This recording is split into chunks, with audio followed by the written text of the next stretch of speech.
Hello and welcome back, Illumineers. Today we are going to do the first of our Chapter 3 set review. We're going to start with Amber and go over all the new cards that are coming out with Into the Inklands. Enjoy!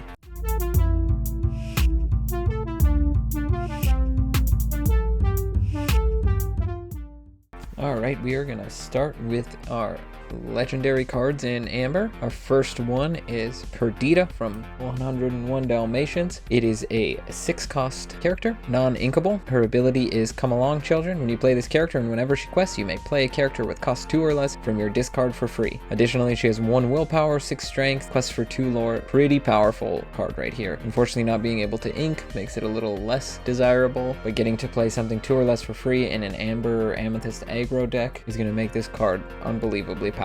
Our next legendary is Kita. She is a 5 ink character, 3 strength, 5 willpower, questing for 2 lore. Additionally, she shifts for 3. Her ability is Perhaps We Can Save Our Future. When you play this character, all characters get -3 strength until the start of your next turn. So just adding a lot of protection to your board. Again, playing into that Amber Amethyst idea of overloading the board and then being able to protect them on the next turn, because a lot of your cheaper characters are not going to have a lot of willpower to have that survivability, and giving -3 to everything until your next turn gives you a free turn of not having to worry about them dying.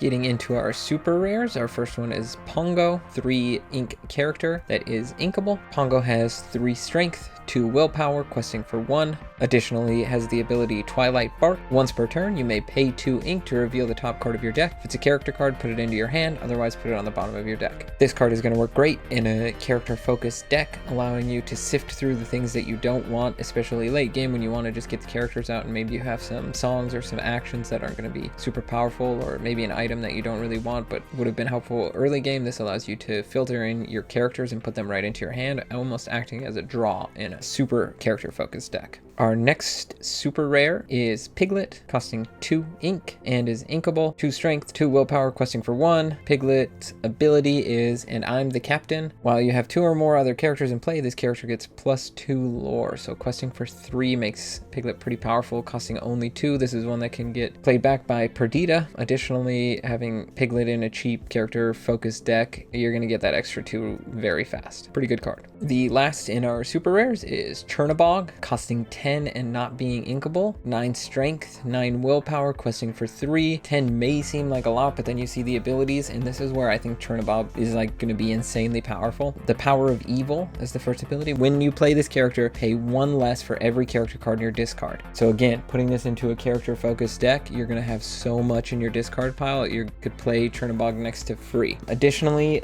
some ideas have been put out already of pairing this with A Whole New World, and you're just going to be discarding stuff constantly and drawing stuff and making it even cheaper. Second ability, Summon the Spirits. When you play this character, shuffle all character cards from your discard into your deck. So if you again pair this with A Whole New World, your opponent is going to have all kinds of stuff in their discard pile, whereas you're going to get all your characters right back into your deck. Very powerful card, and I think it's going to see a lot of play. The first of our rares is Baloo. Baloo costs 3, non-inkable, 0 strength, 3 willpower. Additionally has Bodyguard and an ability Let's Make Like a Tree. When this character is banished, gain 2 lore. So it's out there to bodyguard, quest, and then get banished and get that bonus 2 lore. Our next rare is Heart of Atlantis, costing 4, not being inkable. It is our first item. It has an ability Life Giver. You may exert it, and you can pay 2 less for the next character you play this turn. So like a more expensive version of Lantern that makes it an additional 1 cheaper. Our next rare is Bernard, brand new agent, costing 4, being inkable, 1 strength, 5 willpower, with an ability, questing for 2, with the ability I'll check it out. At the end of your turn, if this character is exerted, you may ready another chosen character of yours, giving some protection and survivability to your smaller characters, whereas Bernard has that 5 willpower, making it able to survive a lot more than, say, like a Lilo that quests for 2 but only has 1 willpower. Our next rare is Minnie Mouse, costing 2, being inkable, 1 strength, 3 willpower, Singer 3, questing for 1, and the ability Entourage. When you play this character, or when you play a character with Bodyguard, you may remove up to 2 damage from chosen character. So playing into the Amber's heal ability. Our next rare is Lucky, costing 4, not being inkable, 2 strength, 3 willpower, questing for 1. The first ability is Good as New. You may exert Lucky and reveal the top 3 cards of your deck. You may put each character card with cost 2 or less into your hand,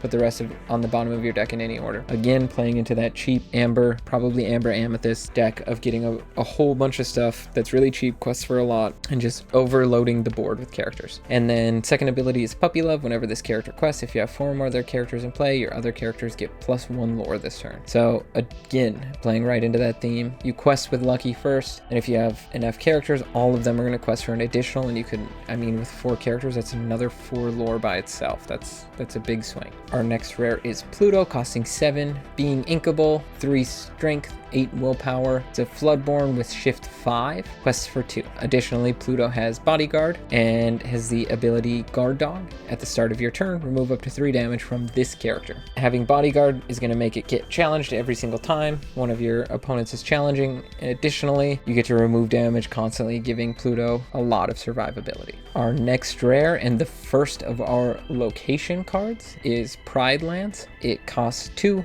is non-inkable, costs 2 to move a character there, and has 7 willpower. The first ability, additionally, it gets 1 lore per turn. If you don't understand how locations work, I'm going to be making a solo video specifically talking about how locations work.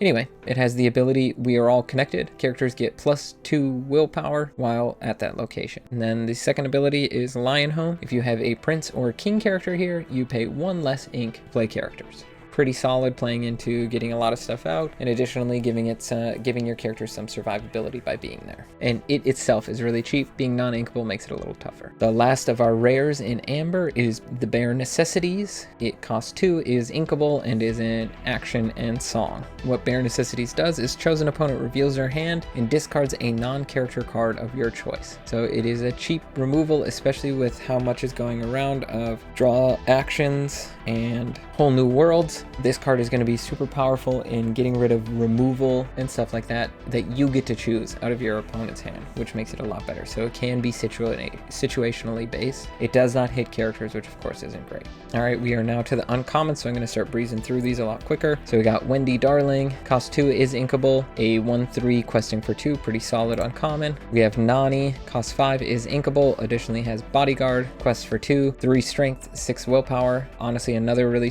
solid uncommon, will go really well in your cheap stuff deck, as she'll be able to protect a lot of your cards with the 6 willpower. We have Tiana's Place is our first uncommon location. It costs 3, non-inkable, costs 2 to move a character there, and has 8 willpower. Its ability is Night Out.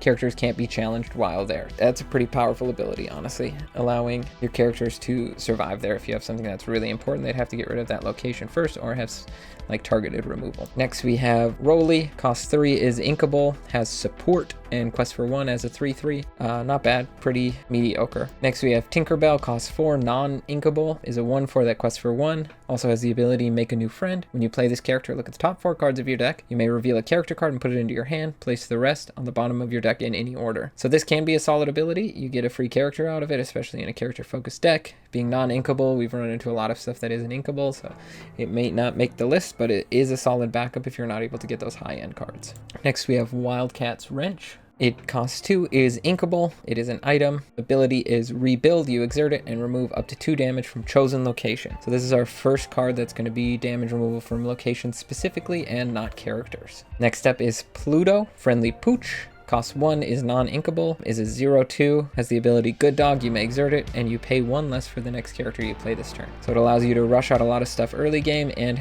it gives you the option to have something to shift your bigger Pluto onto later in the game. Next is the Queen of Hearts, costs 3, is inkable, is a 3/3 questing for 1, has the ability Always Here Are My Ways. Whenever this character quests, your other villain characters get +1 lore this turn. So this would be actually a really solid card, and I'm kind of excited about it. I've been trying to make a couple villain themed decks, and it always runs around Amber because of the big Hades. So this just adds to that villain theme, and I think could make for a really powerful card in that style of a deck. Next we have 99 Puppies, costs 5, is non-inkable, is an action card. Whenever one of your character quests this turn, gain 1 lore. So how you would want to play this card is have a whole bunch of characters out, play this, and then go questing with all of them. Next up is Quick Patch. Cost 1, is inkable, remove up to 3 damage from chosen location. This again is another one of the targeted removals of damage from locations as opposed to characters, and is the first of our common cards actually. Next is Patch, cost 4, is inkable, is a 3/4 questing for 1. It has the ability Bark. You may exert it, and chosen character gets -2 strength until the start of your next turn. Next is Boss's Orders. Cost 1 is inkable. Chosen character gains support this turn. Neverland is a 1-cost location that is inkable. It gains you 1 lore per turn, costs 1 to move a character there, and has 4 willpower. Orville is a 2-ink character that is inkable, is a 1/4 and quest for 1, pretty basic. Joshua Stewart, the Doctor, cost 4, is inkable, is a bodyguard with 1/4 questing for 2, not bad as a common. Miss Bianca is a Singer 4, costing 2 and inkable, questing for 1, pretty solid for a common and pretty cheap for a Singer 4. Cleansing Rainwater, cost 2, is inkable, is an item. You may banish the item, remove up to 2 damage from each of your characters. Kita is a 1-drop 2/2, questing for 1, really plays into shifting the other Kita. Mr. Snoops, cost 6, is inkable for a 4/8, questing for 2, solid top end card if you need something cheap. Next is Dalmatian Puppy, cost 2, is inkable, has a very interesting special ability on this one, 2/3, questing for 1, that's not super important. The special ability is Where Did They All Come From? You may have up to 99 copies of Dalmatian Puppy Tailwagger in your deck. So you can have 101 Dalmatians in your deck if you have all 99 copies of this and the other puppies that are included in the other rarity slots. The last of our Amber cards is Heal What Has Been Hurt. Another action song. Cost 3, is inkable. Remove up to 3 damage from chosen character. Draw a card. So damage removal with a bonus draw on it. A really nice added touch, I think. Alright, so that is all the cards in Into the Inklands in Amber. I think the standout ones for me are Chernabog, Perdita, and the Queen of Hearts. Those are the ones that I think I'm most likely gonna try and really focus on playing. If you have any other ones, let me know. Leave it down below. Otherwise, thank you for watching. Don't forget to like, comment, subscribe, all that YouTube stuff, and stay tuned for more videos coming out, and as soon as the set comes out, some more deck techs and gameplays. Thanks for watching, and have a great day.